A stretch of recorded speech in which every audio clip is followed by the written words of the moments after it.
When Heat finally hit screens in 1995, it brought together two of cinema's greatest actors, Al Pacino and Robert De Niro, in a story rooted in real crime history, not comic book myth. But here's the twist most fans overlook. The famous Pacino De Niro coffee scene was shot unrehearsed with 3 cameras to capture authentic tension between them. Look closely at the body language and offbeat glances. They weren't accidental. These are 15 hidden details in Heat you completely missed. Number 15. Vincent Hanna's jittery energy wasn't just Al Pacino being Pacino. Early drafts of Heat explicitly described the detective as having a powder habit, a detail Mann cut from the final script but never removed from Pacino's performance. Watch Hanna's breathing in every scene. Rapid, inconsistent, agitated even during calm moments. Pacino discussed building the character around internal instability in interviews, and Mann confirmed in DVD commentary that the powder backstory informed everything from Hanna's insomnia to his 3 failed marriages. The addiction never appears on screen, but it saturates every frame Pacino inhabits. Look at his hands during interrogation scenes. Constant motion, fingertips drumming, never still. This invisible backstory transforms what could have been simple intensity into a portrait of chemical dependence. Number 14. Heat's entire narrative springs from a real 1960s Chicago case. Detective Chuck Adamson spent years tracking professional thief Neil McCauley, and the two men actually met for coffee during the investigation. Adamson told Mann the story in the late 1980s, and Mann built Heat around that single documented encounter. The film's diner scene mirrors the real geography. Booth seating, neutral lighting, 2 men sitting across knowing one will eventually try to kill the other. Adamson consulted throughout production, verifying tactical details and emotional beats. Mann shot the diner scene at Kate Mantilini in Beverly Hills, chosen specifically because its layout matched the original Chicago location where cop and criminal sat face to face. This grounding in documented history gives the film's moral ambiguity a foundation in reality. Number 13. The Heat poster shows Pacino and De Niro together, implying constant interaction. The truth, they don't share screen space until 59 minutes into the film.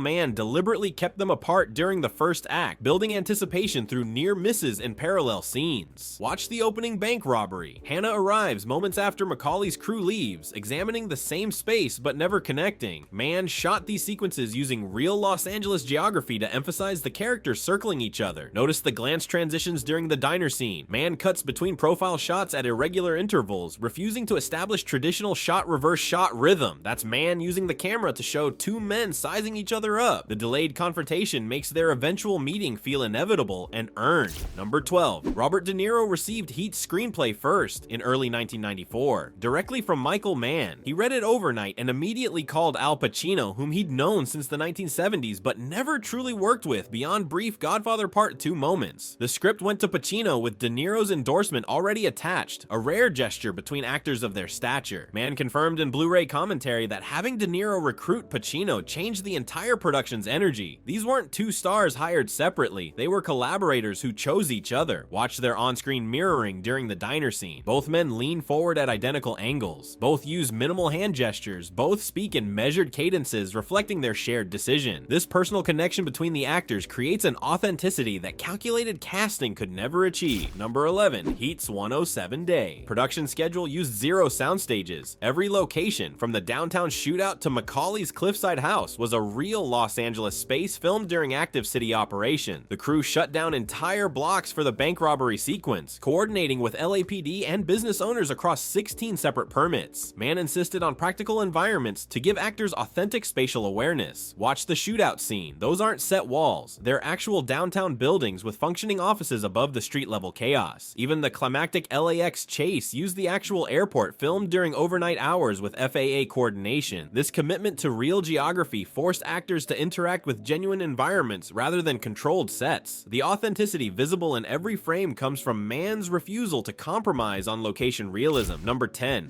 Mann deliberately avoided rehearsals for the diner scene. Pacino and De Niro met on set the morning of shooting without having run through dialogue or blocking. Mann positioned 3 cameras simultaneously and let the scene unfold in real time. Watch their eye contact. Neither actor knows exactly when the other will speak, creating authentic listening rather than rehearsed reaction. Cinematographer Dante Spinati said Mann wanted the danger of not knowing what comes next preserved in their performances. The lack of rehearsal shows in micro pauses and fractional eye shifts, moments where each actor genuinely processes what the other just said. Notice how their rhythms don't quite sync. Pacino's rapid-fire intensity crashes against De Niro's slow burn calm. This gamble on spontaneity captures lightning in a bottle that multiple multiple takes would have extinguished. Number 9. The downtown shootout's deafening gunfire wasn't added in post-production. Michael Mann insisted on using blank-firing weapons on location, forcing actors to respond to real auditory chaos rather than simulated sound effects. Watch Val Kilmer's reload sequence. His movements sync perfectly with the actual rhythm of the weapon cycling because he's responding to mechanical feedback, not a sound designer's later additions. The cast trained with live ammunition at a private range before switching to blanks for filming. The result is visible in their posture and timing. These aren't actors pretending to shoot, they're executing actual tactical maneuvers under real acoustic pressure. Notice the echoes bouncing off glass storefronts. Those are actual reflections of blank fire reports. The visceral realism of this sequence comes from actors genuinely navigating overwhelming sensory chaos. Number 8. Every member of Heat's crew underwent intensive firearms training with former British Special Air Service operator Andy McNabb. The 4-week program covered tactical reloads, close quarters combat, and building clearing procedures identical to actual law enforcement and military protocols. Val Kilmer spent additional hours perfecting rapid reload techniques visible during the armored car robbery. Watch his reload during the shootout. He drops the magazine, inserts a new one, and chambers a round in under 2 seconds, movements so fluid that military academies have reportedly used Heat as a training reference. De Niro's weapon handling during the final airport chase reflects real operator discipline. Mann's commitment to tactical realism elevated performances beyond typical action movie choreography into authentic professional execution. This training transformed actors into convincing professionals rather than Hollywood gunfighters. Number 7. Kate Mantellini Restaurant was chosen for the Pacino De Niro scene specifically because of its neutral aesthetic. Michael Mann needed a location without dramatic decor that might distract from the actors' faces. The restaurant's beige walls, simple booth design, and flat lighting put total focus on expressions and dialogue. Production designer Neil Spisak said Mann rejected 15 other locations because they had too much personality. Watch the background during the scene. No dramatic shadows, no eye-catching art, just 2 men in a generic American diner. That deliberate blandness forces viewers to concentrate on performance rather than environment. The neutral space became a psychological container, trapping both characters in intimate proximity. Notice how the camera never pulls back wide. This aesthetic restraint ensures nothing competes with the raw power of 2 legends finally sharing the frame. Number 6. Keanu Reeves was Michael Mann's first choice for Chris Shiherlis, the role ultimately played by Val Kilmer. Reeves met with Mann in early 1994 but passed due to scheduling conflicts. Mann then offered the part to Kilmer, who brought entirely different energy. Cold, controlled, almost robotic in his professionalism. Watch Kilmer during the bank robbery. His face shows zero emotional response to chaos around him, pure technical execution. That performance choice came from Kilmer's interpretation of Shiherlis as a craftsman, not a thrill seeker. Reeves would likely have played the character with more visible anxiety. Kilmer's casting changed the crew's internal dynamic. His Shiherlis becomes the most disciplined member of Macaulay's team, contrasting with Tom Sizemore's volatile Michael Chirito. The result is a character whose precision makes him both indispensable and chillingly detached. Number 5. Mann's location scouts deliberately avoided spaces that had appeared in other films. Heat's Los Angeles needed to feel fresh, not like recycled movie geography. The team scouted over 300 locations, rejecting any space that had been featured in major productions during the previous decade. Watch Macaulay's modern cliffside apartment. That specific Malibu house had never been filmed before Heat, giving the character's minimalist aesthetic a genuinely new visual signature. The industrial corridors where Waingro appears were chosen specifically because they didn't evoke familiar crime film iconography. Mann wanted Los Angeles to feel simultaneously recognizable and alien, a city transformed by his camera into unfamiliar territory. This commitment to virgin geography forced actors to discover spaces organically rather than relying on familiar backdrops. The result is a Los Angeles that feels both documentary real and cinematically unprecedented. Number 4. Both Al Pacino and Robert De Niro spent months preparing through immersion in real professional cultures. Pacino shadowed LAPD homicide detectives, attending actual crime scenes, and observing interrogation techniques. De Niro met with former criminals, studying their body language and philosophical frameworks. Watch Hanna's interrogation style. The rapid shifts between aggression and false camaraderie mirror real detective tactics. De Niro's Macaulay speaks in careful, measured tones of someone who's learned to reveal nothing, unintentionally. Technical advisor Tom Elfman, a retired LAPD detective, confirmed both actors absorbed procedural details that never appear in dialogue but saturate their physical choices. Notice how Hanna constantly invades personal space during interviews, while Macaulay maintains careful distance even from his own crew. Spatial decisions from observing professionals. This deep preparation created performances grounded in documented behavior rather than Hollywood stereotypes. Number 3. Heat began as a 1989 major made-for-television movie called LA Takedown, which Mann directed for NBC. The TV version ran 97 minutes and featured different actors in the same basic story structure. Mann spent 6 years revising and expanding the concept, transforming a tight procedural into a 3-hour character study. The TV version treats the Macaulay-Hanna relationship as plot mechanism, while the theatrical film explores it as philosophical inquiry. Michael Mann said the television experience taught him which elements needed expansion, particularly the domestic lives that give both men vulnerable pressure points. The evolution allowed actors to find deeper psychological layers. Notice how Heat's pacing lingers on quiet moments that would have been impossible in the TV format's compressed runtime. This extended development period transformed efficient storytelling into an epic meditation on parallel obsessions. Number 2. Al Pacino built Vincent Hanna as a man perpetually off balance, psychologically unstable even during moments of professional clarity. In interviews, Pacino explained Hanna's erratic style comes from internal chaos that never resolves, a character constantly fighting his own worst impulses while chasing criminals. Mann encouraged this interpretation, giving Pacino freedom to explode into sudden volume shifts and physical outbursts. Watch the scene where Hanna confronts his wife Justine. He oscillates between genuine vulnerability and aggressive accusation within single sentences, emotional whiplash that makes him unpredictable and dangerous. Pacino saw Hanna as addicted to the hunt. That addiction manifests in performances that feel improvisational even when scripted. Pacino's rhythm never settles into predictable patterns. Notice how other characters physically recoil from Hanna. This instability makes him simultaneously the best detective and the worst husband imaginable.